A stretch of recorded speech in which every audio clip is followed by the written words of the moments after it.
आज विश्व होम्योपैथी दिवस। सैमुअल फ्रेडरिक हैनीमन साहब का जन्मदिन विश्व होम्योपैथी दिवस के रूप में मनाया जाता है। हैनीमन साहब का जन्म 10 अप्रैल 1755 को मैसन सैक्सोनी जर्मनी में है वहाँ हुआ था और उनकी डेथ 2 जुलाई 1843 को पेरिस में फ्रांस में हुआ। उन्होंने पढ़ाई अपनी लिप्जिग में की, वियना में की। बचपन उनका काफ़ी गरीबी में था, अभाव में था। उन्होंने अपनी एमडी डिग्री 1779 में एरेगन से प्राप्त की। 17 भाषाओं का उनका ज्ञान था और वो अनुवादक का भी कार्य करते थे। तो एक अनुवाद के दौरान उन्हें क्विनीन के इफ़ेक्ट्स के बारे में एक रसायनक की किताब में उल्लेख मिला और वो जो फेमस क्विनीन एक्सपेरिमेंट है उन्होंने उसे किया और वेरीफाई किया और इस तरह होम्योपैथी का जन्म हुआ। उन्होंने अपने जीवन काल में जो मुख्य औषधियाँ खोजी उन्होंने अपना ऑर्गेनन, जो कि होम्योपैथी की गीता कहलाती है, उस पे पिरोया।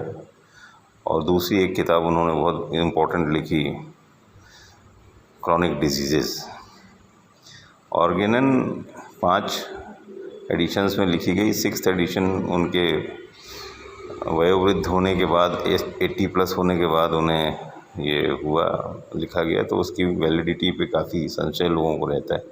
5th एडिशन को काफ़ी वैलिड माना जाता है उनका। जो उन्होंने सोरा, सिफिलिस, साइकोसिस, ये त्रिदोषा विष की थ्योरी उन्होंने दी और उनका बैलेंस नहीं बनने से डिफरेंट डिजीज़ेस होती हैं और अकॉर्डिंगली एंटीसोरिक, एंटीसाइकोटिक, एंटीसेपिलिटिक रेमेडीज़ और इन बिटवीन उन क्रॉनिक डिजीज़ में उन्होंने कहा कि एक से ज़्यादा विष जब शरीर में होता है तब क्रॉनिक डिजीज़ का जन्म होता है।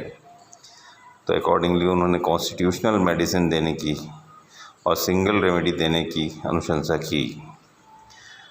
वे अपने जीवन में अब अंतिम समय में काफ़ी समृद्ध हो चुके थे और सक्सेसफुल थे। उनकी मृत्यु जहाँ हुई वहाँ उनकी कब्र में लैटिन में लिखा हुआ है, नॉन इन यूटिलिस वेक्सी। उसका हिंदी में या अंग्रेजी में अर्थ होता है कि मेरा जीवन व्यर्थ नहीं गया। I have not lived in when. मेरा जीवन व्यर्थ नहीं गया, किसी न किसी काम आया। ऐसे महान थे वो हैनीमन साहब।